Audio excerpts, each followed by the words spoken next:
Senator Dianne Feinstein of California did a town hall event in San Francisco, and she got herself in some hot water and really created quite a scandal here with her comments on Medicare for All. Let's watch. But the healthcare industry is getting all the breaks. So my question again, how are you going to help support single-payer healthcare?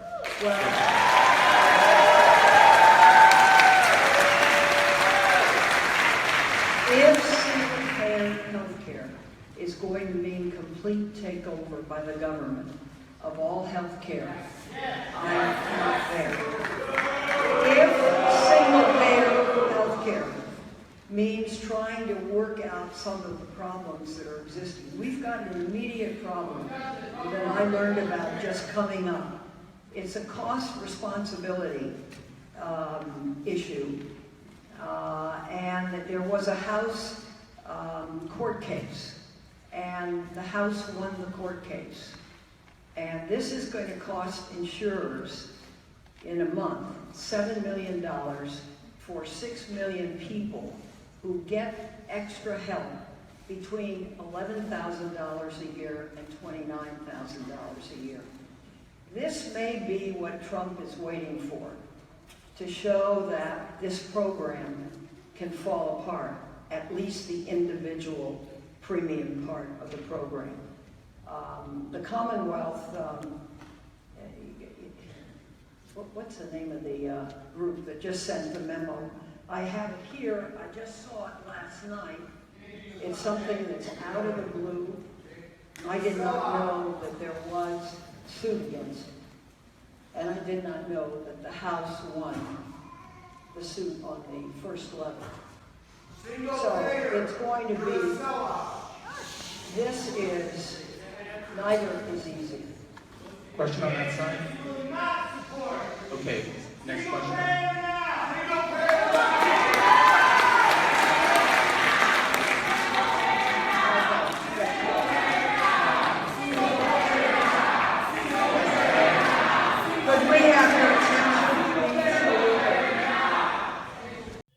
Senator Feinstein, that's a room of your supporters, and they're calling you a sellout, and they're chanting single payer now. You want to know why they're doing that? Because they're right. These are not, they can't do the old trick of, oh, they're just right-wing, Republican, bad people, where they're just against us because we're for good things. We're in favor of good things, and we're against bad things, and they're for bad things, and they're against good things. These are people who support you. These are Democrats. These are progressives. These are liberals. And they're imploring you. Come on, we're done here. You have to support single payer. Are we really having this conversation? You know what's happening? People are waking up, and people are realizing, well, hold on now. Every other modern nation, every other modern nation has one version or another of single-payer healthcare. Everyone. And we don't.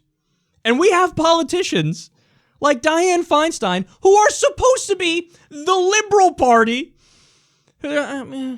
If single-payer means government control of everything, I'm not there. You're not there. So where are you? What do you believe? What do you stand for? If you don't want to make us catch up to all the other modern nations. And by the way, I don't just want to catch up to them. I want to become number one in the world in healthcare, but the only way to get there is to do one version or another of a single-payer system. So where are you, Senator Feinstein? Where are you if you're not at single-payer? Well, she explains. Well, there's a court case going on right now about the Affordable Care Act, and they say in the Affordable Care Act, in Section 27, subsection D, the Republicans won that portion of the case. I have the thing over here. Let me go find it for you. Come on, what are you doing? It's a bunch of bullshit is what you're doing. That's what that is. You have nothing substantive to say other than, I'm for the Affordable Care Act. Well, congratulations. You're for a plan that's very similar to Richard Nixon's plan. That, fire-breathing progressive Richard Nixon. You agree with him. You agree with Mitt Romney and Romney Care. You agree with Bob Dole and his plan. You agree with Newt Gingrich and Chuck Grassley in the 1990s when they supported an individual mandate plan. You're with the Heritage Foundation. That's what this is. It's a right-wing plan. Now understand, it was better than nothing because our system was such a joke that anything would have been better. But that's just a little itty-bitty 5% step in the right direction. Going 100% in the right direction is Medicare for all, is single payer. I'm going to defend the ACA. Well, then you know what else you're defending? By definition, if you're defending the ACA, 45,000 people dying every year because they don't have access to basic health care. Thank you, Senator Feinstein. It's nice to know that you're on board with that. How progressive of you. How liberal of you. Whatever. What are you going to do? Take your half loaf and shut up. I mean, that's effectively what she's saying there. You're fine with 45,000 people dying because they don't have access to basic care. You're fine with medical bills being one of the top causes of bankruptcy in the country. Medical bills! That doesn't exist in Norway or Denmark or Iceland or Sweden or England or Germany or Australia or Canada. But it's good enough here. Good enough here. I'm not, if it means total government takeover, you're bought into the right-wing talking points. The smug, dismissive, propagandistic talking points of, if it means a government takeover, I'm for it.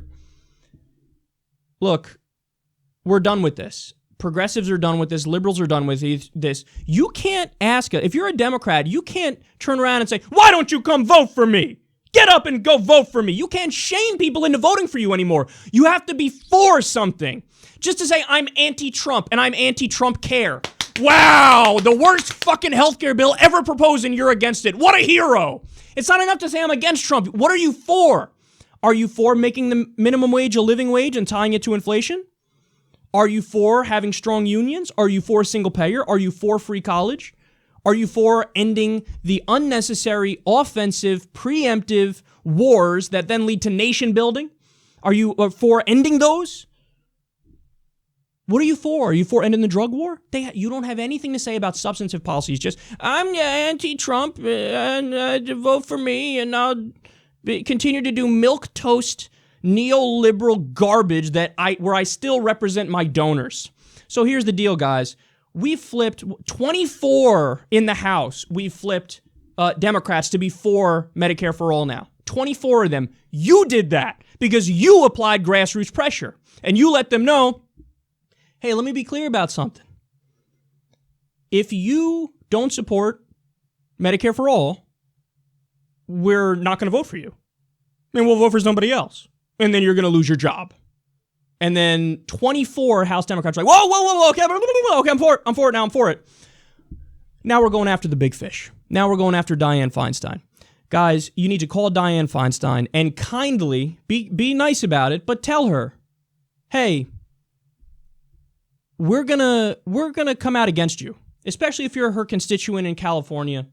But if you're anybody, just give her a call and say, hey, I'm part of the Democratic base, I'm a progressive, and I'm very disappointed in you, and you will be voted out if you don't support Medicare for all. So sign on to Bernie's bill.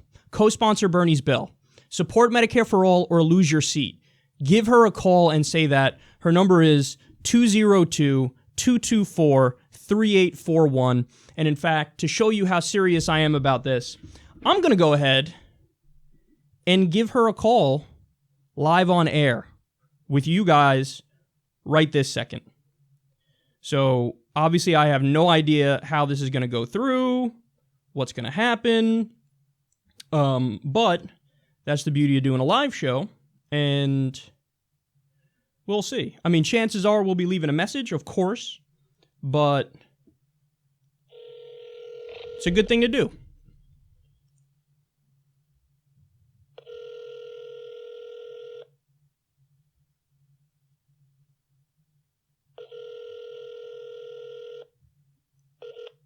Hello, this is Senator Dianne Feinstein, and you've reached my Washington, D.C. office. I'm sorry, but all of our lines are busy right now. This phone system will allow you to hold, but it automatically disconnects after 2 minutes. So please, either hold, or if you would rather, call back. Senator Feinstein's office. This is Sarah speaking. How may I help you? Yes, hi. Is this where I can leave a message for Senator Feinstein? Yes, this is the right place. What comments would you like passed along to the senator? Okay, can you please tell her that my name is Kyle Kulinski, I host one of the top online progressive talk shows in the country. We get about 15 million views a month. And I just want to let her know that if she doesn't support Medicare for All, that we are going to have our audience and all the progressive base in the country, obviously talking specifically about California, come out against her. And we support her if she comes on board with a progressive agenda. If she doesn't, she will lose her seat. Okay, what's your zip code, sir? I live in New York, but I have influence throughout the country, including in California, and I've heard from many people in California about how disappointed they are with her comments this week, and we're going to make sure that she changes her mind or there are consequences. Okay, well, thank you for calling today, and I hope you have a great day. Thank you. You too. Thanks. Bye. Simple. They asked my zip code there because they want to be able to dismiss me. They want to be able to say, well, just agitator from New York. I mean, he's a progressive in New York. That's not the same as the progressives in California who obviously don't want Medicare for all. Wait, what? Don't want Medicare? No, they do. They absolutely do. And now you're going to get on board and you're going to push this issue as well. And then guess what? Eventually we win. We're going to keep flipping Democratic senators and we're going to keep flipping Democratic Congress people. And the long-term goal cannot lose because either you fight super hard and you win in the short term, or if you don't win in the short term, you eventually, since you're hammering home on an issue that the overwhelming majority of the American people agree with, you raise consciousness and awareness about it, you win elections over it because you say, hey, I'm for this thing that the American people are for, so you win and you eventually get a supermajority and then you get it through. So everything appears impossible until it's done. The Civil Rights Act and the Voting Rights Act appeared impossible until it was done. Women's suffrage appeared impossible until it was done. So this feels impossible right now because our healthcare system is so broken, but we're going to eventually get it done. So take the initiative, move forward, give her a call, be nice about it, be kind about it, but let them know if they don't come to where the people are on this issue, we're going to vote them out. That simple.